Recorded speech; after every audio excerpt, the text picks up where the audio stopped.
The safety, honor and welfare of your country comes first.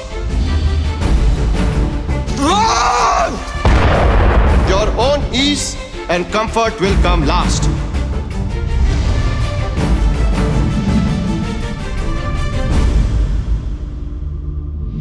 You are charged with Indian Army Act Section 41, waging war against the king. Fire! रात दिन अपने सीने विच वजदी आजादी दे राग नूं बंद कर ला। सब तो पहला मैं हिंदुस्तानी हाँ।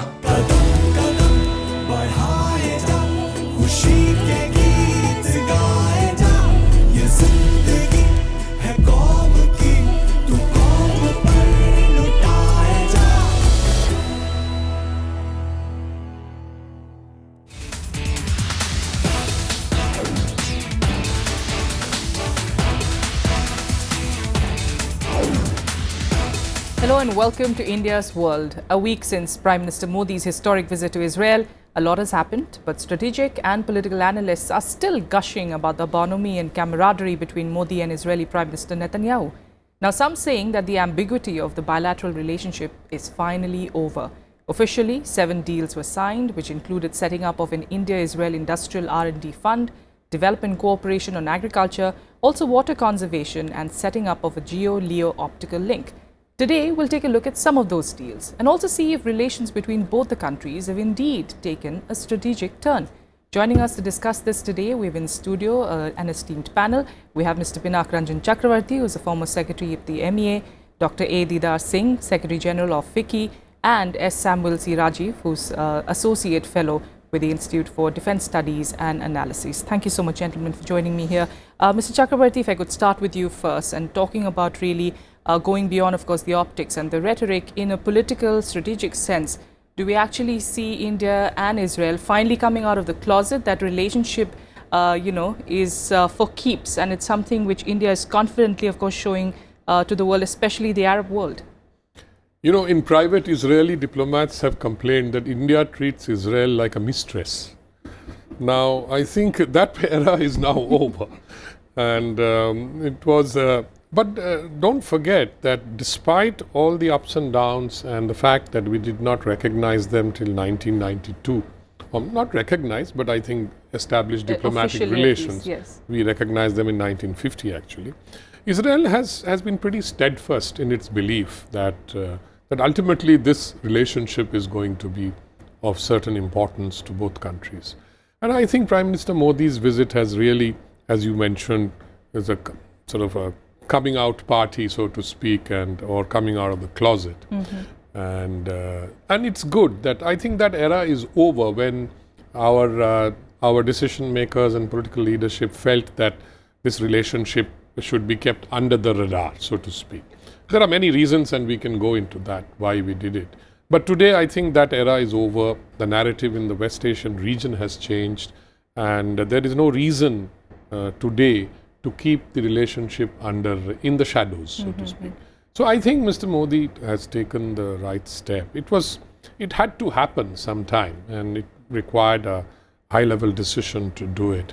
Moreover, I think the two leaders also seem to have developed a good rapport. Yes. Even Even before the visit, I must say, when they met on the sidelines of other, multilateral meetings. So I think it's a kind of certainly coming out of the closet, and now it's in the open, and there's not too many objectors also to the fact, except of course in our own domestic politics.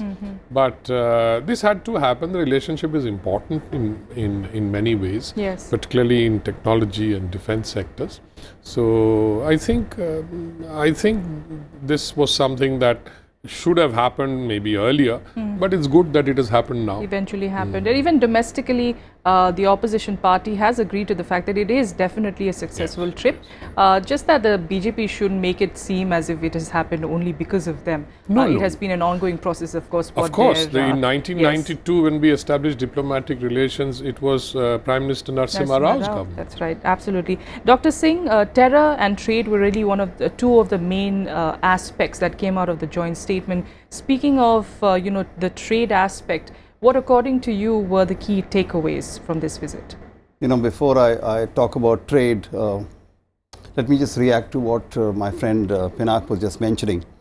You know, diplomacy and politics always have their games to play. That's part of the whole system. But economics is a different ball game. To me, this recognition of whatever coming out party that we're talking about is really an acceptance of the fact of the reality of the 21st century. India is a major economic power. Yes. If you want to deal with us, you better come on and get on to business with us. And I think that represents an entirely new way of looking at the situation. Sure, we'll do business with everybody. We'll even do business with China. But strategically, we will do more business and we will concentrate on democracies and large, you know, places that have technology. So whether it's the US or Japan or Korea or in this case, Israel, it's a recognition that we've had these relationships earlier, but we are making sure that they become stronger now. And you were talking about trade. You know, it's somewhat embarrassing that our trade is barely $4 billion. Okay, yes, we've grown. It used to be 300 million, but it was 300 million in every country, and then it sort of grows. But 4 billion is nothing compared to the kind of technologies that the Israelis have, the kind of business connects that they have, the large companies that they deal with. So for us, it's also a recognition that we better get our act together. Yes. And in that context, you know, this particular visit also established for the first time ever a CEOs forum. It established an India-Israeli CEOs forum. There were 17 CEOs from the Indian side and 17 from the Israeli side. On the Israeli side, there is something called the Manufacturers Association, which is the secretariat for it, and at the Indian side, it was FICCI, which is the secretariat for the Indian side of the CEO forum. So this establishment of the CEO forum is itself a recognition that we need to get this trade relationship and this economic relationship and this investment relationship at a much higher level. And in fact, we've given a target of taking this 4 or 5 billion to 20 billion in the next 5 years. I mean, it may sound a lot, but it's already in the process of happening because we signed MOUs worth almost 4.5 billion in this trip itself. I mean, these are real agreements. These are not just floats in the air. They were actual and you know, as you were saying, as you were also mentioning, that a lot of this has been something in the works for many years, and it's just fructifying that. I mean, we from FICCI have been taking business delegations, defense delegations, water delegations for the last 7-8 years. It's not now. So it is all a development of it, but now a recognition.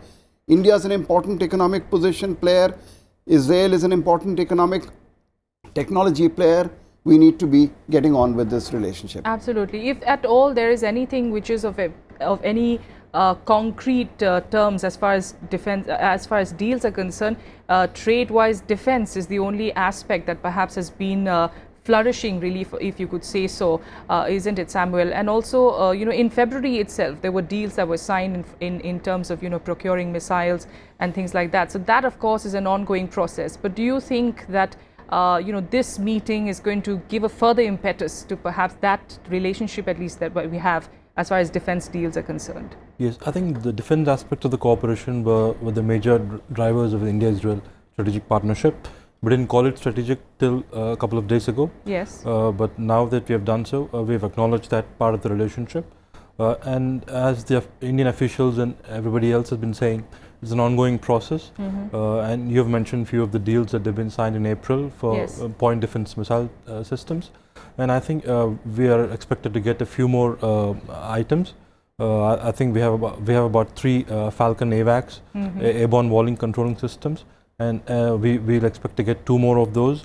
And we are also expected to get this anti-tank missiles, Spike missiles. So the whole range of equipment that we are hoping to get from them.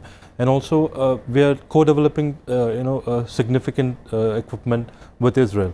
This is a new, since the past 7-8 years, this is in the works, almost nearing fruition. The missile systems for the Air Force and the Navy, and also for the Army.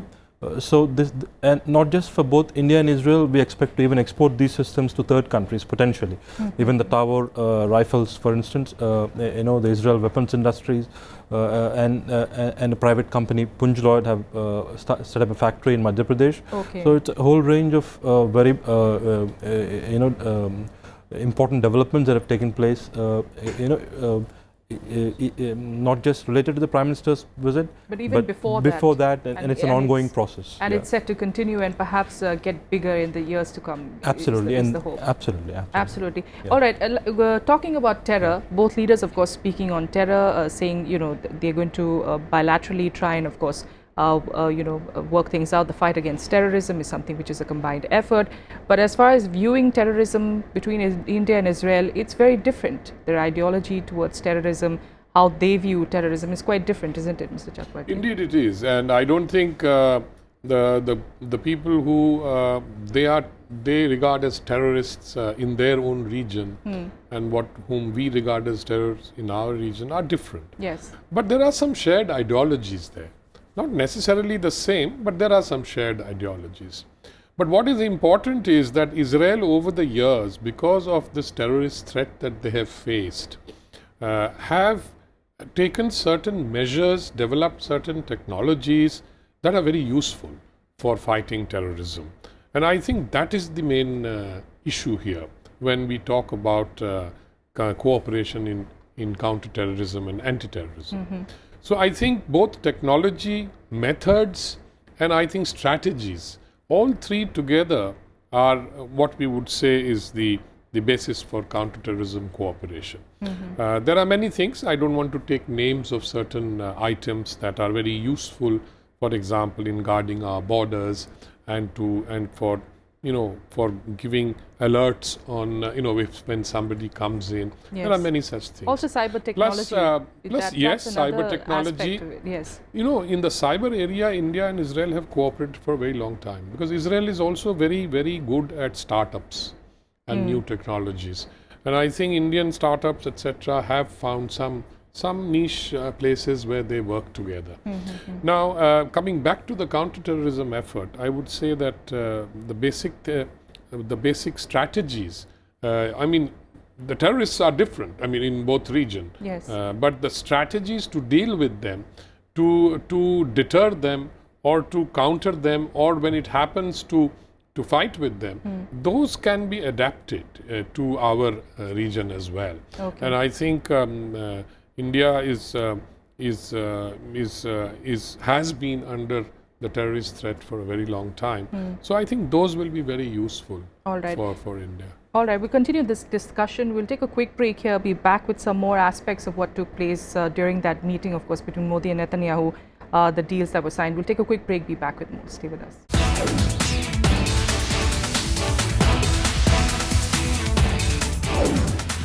Welcome back. Dr. Singh, just before the break, Mr. Chakravarti was talking about the startups, and this time around there has been a special focus on the startup industry. There's been some sort of investment, of course, that has been put in as well. There's also talk of that I4F, some $40 million really for the India Industrial Research and Development project. Is this something that FICCI is excited about? Is this something that India as a whole should be excited about? Very much. We all know that startups area, and I would say larger canvas of innovation.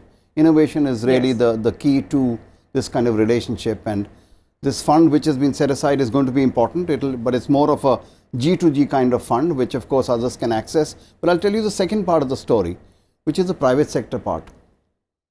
I'll tell you at the time of this visit, which just happened, and FICCI was taking a delegation because the CEOs were going, and we were the secretariat for the CEO forum.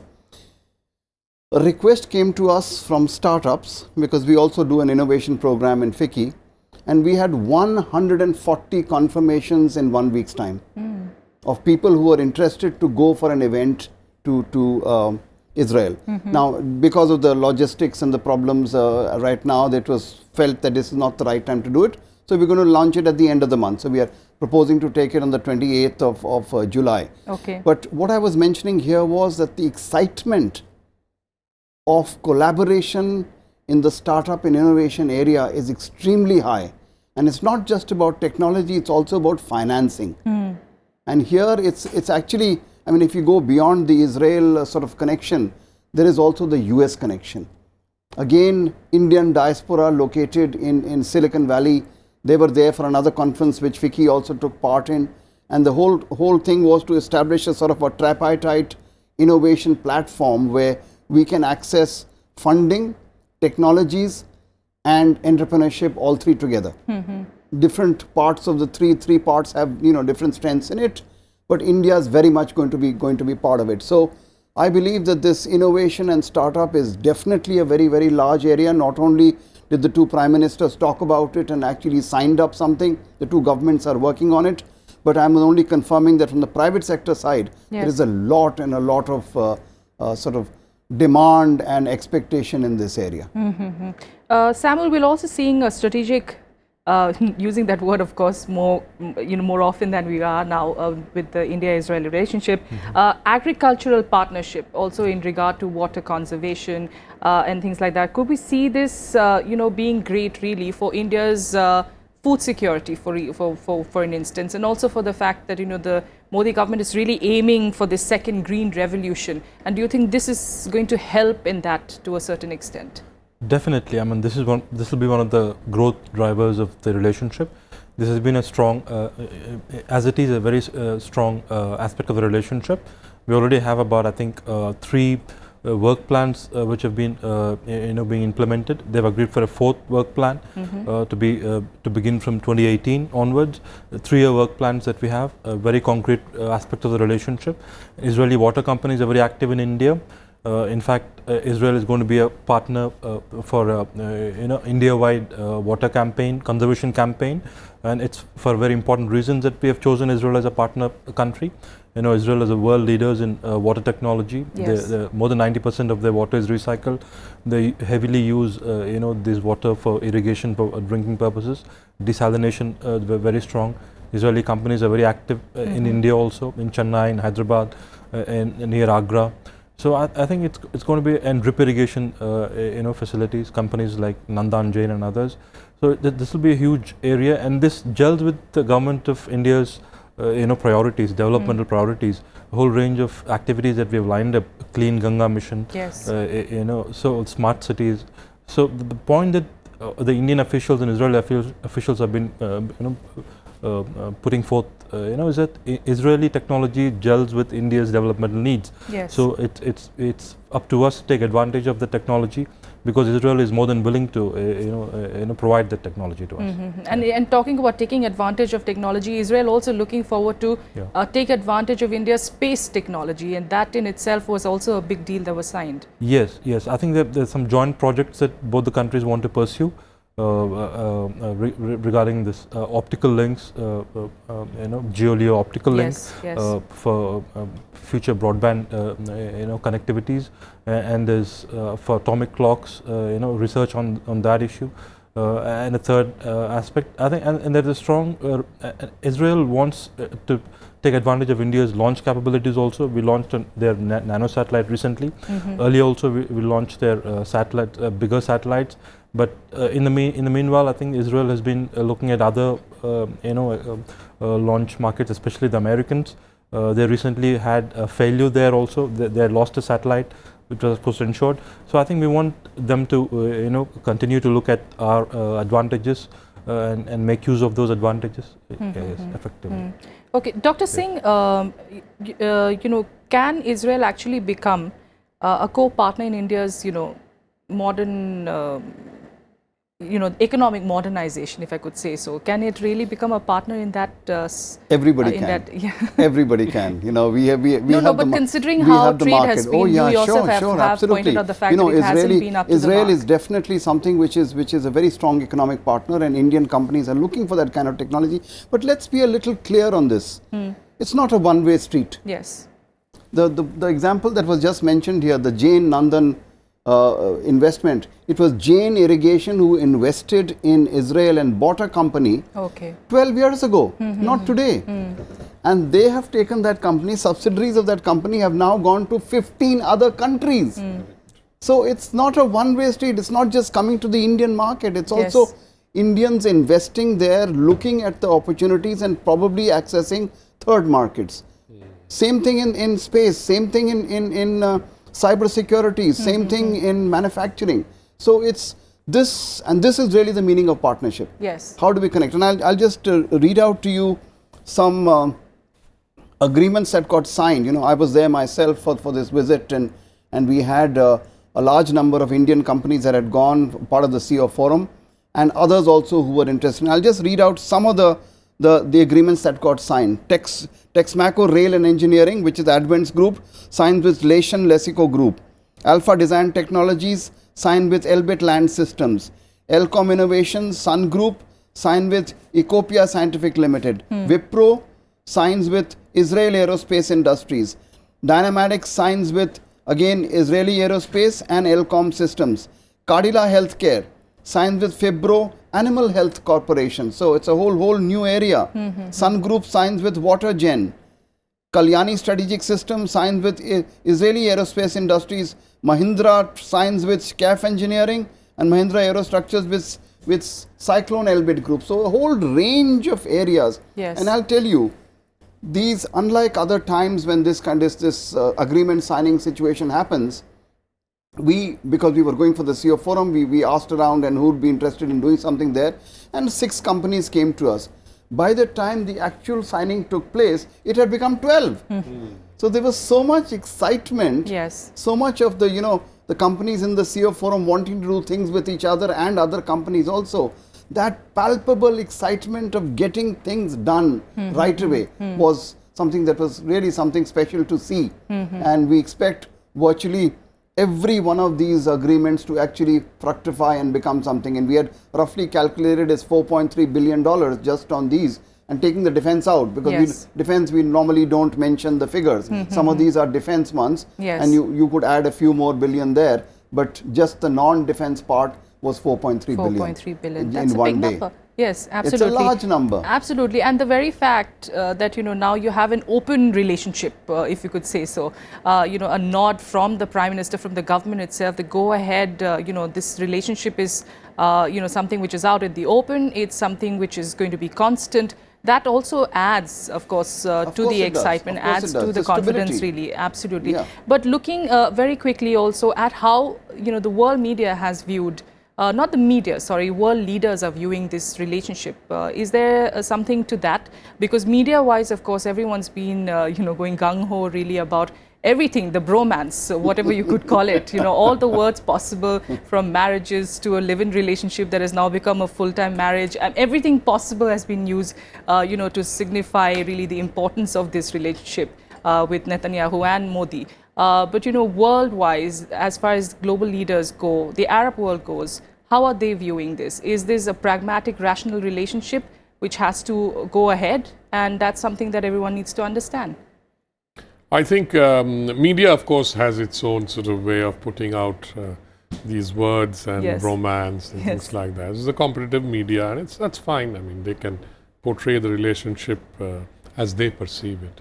But the fact is that we've used the word strategic. But I think that, if you compare this relationship with any other relationship, and we call both of them strategic, I think